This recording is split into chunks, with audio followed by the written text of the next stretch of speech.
is to entice you with enough information that you see that they are a very credible, very dominant individual, and that you're willing to get out of your chair at the end of the talk and go back and plunk up how much ever money it is so you can buy their CD, buy their manual, get coaching time with them, whatever it is. And it's really important that in the whole process that you have confidence in you.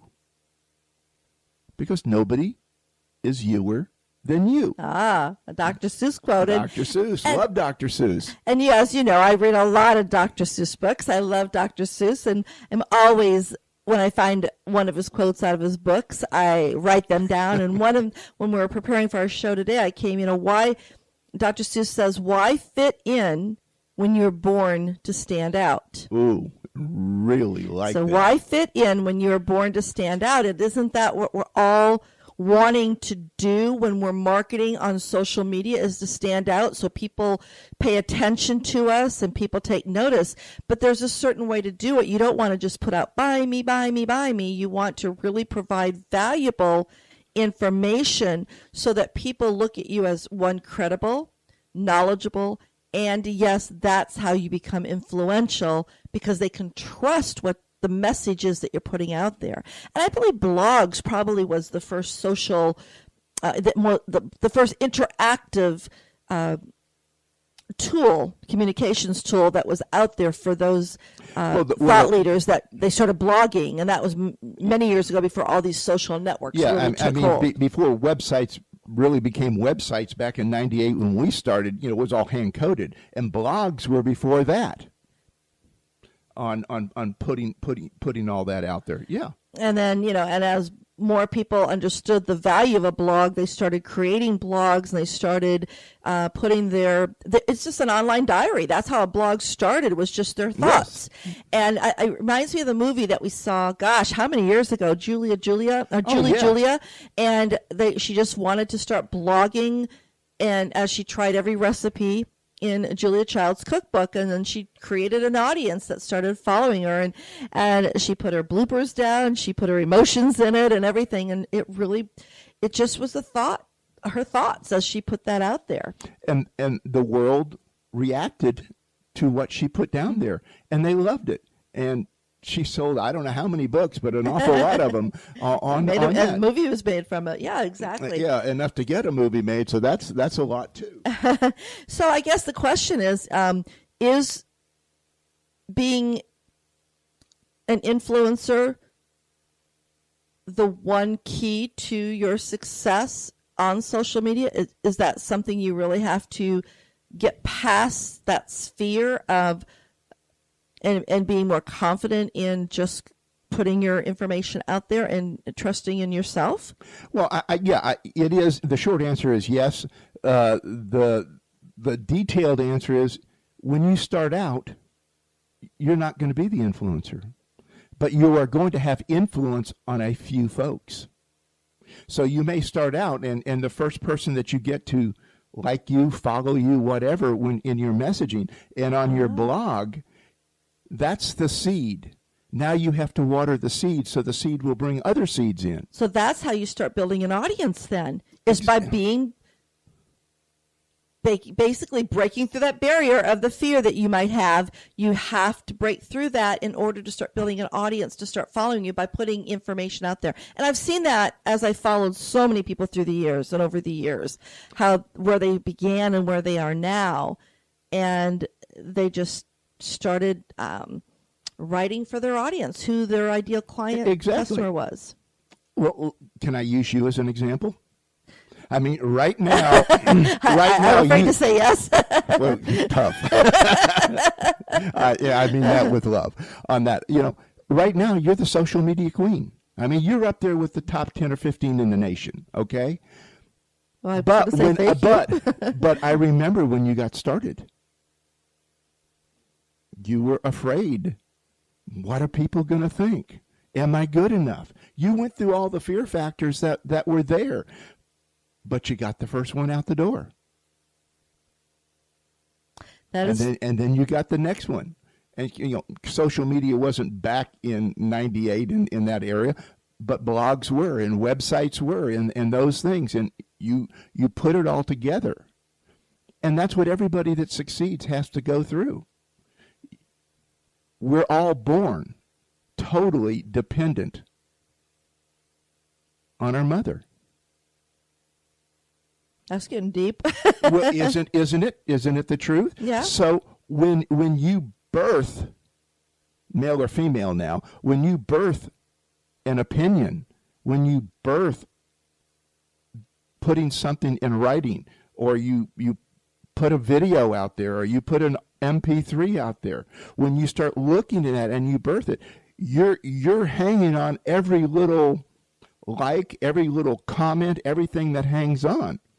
And you're trying to figure out, how do I adjust? How do I change what I'm writing so I can ultimately someday have tens of thousands of people that are following me? And when you put your message out there, you move from there. Why do so many influential people put out books? And you're a published author. Okay, why do so many people put out books? To get our message out there. Yes, but now you have a whole book to focus on your message. So you can start from the beginning and fully express it to its logical conclusion. Mm-hmm. So, you do that, and that sounds really simple. I know I hear people saying, yeah, but Richard, on doing that. But that's the beginning, and that's where you got to start. I was just going to ask, is there a secret tip, or is there, you I think you just hit the nail on the head, though. You just have to start somewhere. And if you're, it's having the confidence in yourself that you have value to share. And when you start sharing that value, and you understand first off who you want this message to resonate with, again, understanding who you want to attract, that will help you to compose more freely, as well as getting that information out there. And then more people will see it, read it. And even when people don't comment on it or click a like or share it, don't be misled. They're still watching. Totally true. And we get hung up on that, especially in Facebook and LinkedIn and all those, where you're looking for likes and followers and all these other things that are happening. But if you go back on the analytics side of the site, tell me what you can see there. Well, you can see your reach. You can see how far that one message, maybe you didn't have a lot of engagement on it, but, even one share, it's amazing what that's the gold standard. One share can provide for you, as far as how many people have seen this come through their news feed. So there's a lot of information on the analytic on the back end of your social sites that you need to be taking a look at, and understanding in more detail exactly how far of a reach you're getting with your information. But I would recommend, I know a few weeks ago, or maybe it was a month or so ago, we talked about the different features or components there on Facebook, with the profile, your page, and a group. And I would say groups on Facebook, groups on LinkedIn is a great place to start getting comfortable with sharing your thoughts by just entering into conversations and commenting on threads of conversation. That's how you start getting confident and more freely get your thoughts out there, and then that will then lead to you wanting to put out and maybe starting a conversation thread. Because I think that's where a lot of the fear factor is starting something and being afraid that, again, fears are, am I going to offend someone? Are they going to think this is stupid? Did I say it right? All these little things that creep up in our mind that really we don't need to focus on. We need to focus on our message. Totally. I mean, that's when you're talking about posting, blogging, and all those things, it's all about your message. And getting the clarity on your message is a process on that. How many times did we fall down on our keister every time we tried to take a step as a baby? We learned to play sports whether baseball, football, soccer, it doesn't matter, as kids. Okay, how many times did you try to kick that soccer ball and actually miss the whole ball? Exactly. But that's what you do in the beginning, and that's perfect, because that's where you want to be, because that allows you to grow. That challenges you to be better, be stronger. And the same thing in social media, same thing in blogging. You build an audience. You hang around and you look what influential people were doing on putting that whole process together. It's a very simple process, but it's nerve-wracking. Is there an actual difference, though, about between being an influencer and being influential? Absolutely so. Being an influencer is you're writing, you're doing your blogs, you're doing your videos, you're doing your Facebook Lives, and what happens in the middle of that, you are influencing people. And they're going to come back and watch your next one, listen to your next one. All these things happen throughout that whole process. But as that process goes on, and you're still doing it 3 months from now, you're still doing it 6 months from now, you're doing it a year from now. All of a sudden, there's something that morphs in the middle of all this. You start out as that caterpillar. I love the butterfly example. You start out as a caterpillar. But when you come out of the cocoon, you're that magnificent, fully colored, rich butterfly on putting it together. And it's a metaphor for the process that we all go through. You got to be bad before you get good. Winston Churchill, I think, says success is going from failure to failure without losing your enthusiasm. So you have to continue. Very well said, yeah. And we can contest to that as well. We understand that. 100 times, yeah. Because it is true. You may put a blog out there and you may not have a lot of comments, or maybe not a lot of people are seeing it. And then you put out another one and you're like, blown away with how many people actually resonated with, and they start adding, comments and such on it.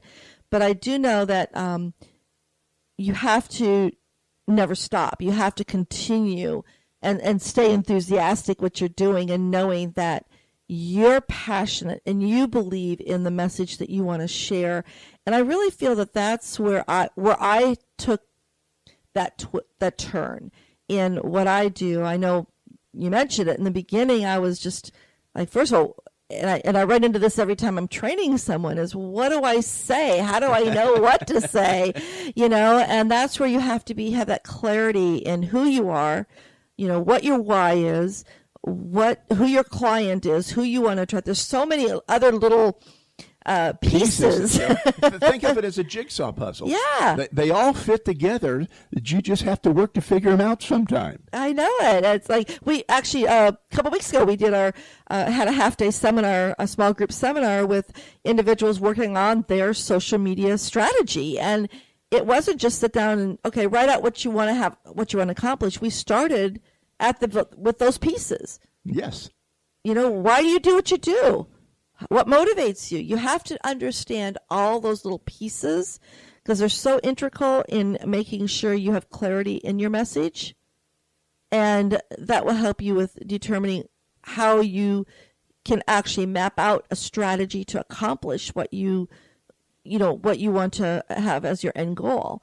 And you've got a workshop coming up here in the Brevard County area. It is a live workshop. It's not a webinar, but it is on branding. Branding so you. When is that, and why is that? Why would that be a good workshop to really get involved in, to understand how to become more of an influencer? There are 1,000 and thousands of influences that pass us by every day. There's thousands of messages that come across every day. So the whole premise of what I'm doing is, how do you stand out in this crowded world? And there's a graphic that I really love that's on the internet. It's people all standing up at attention. feet down, head up, all looking great. And then there's one person that's standing on their head. Just think about that. Picture that for a moment.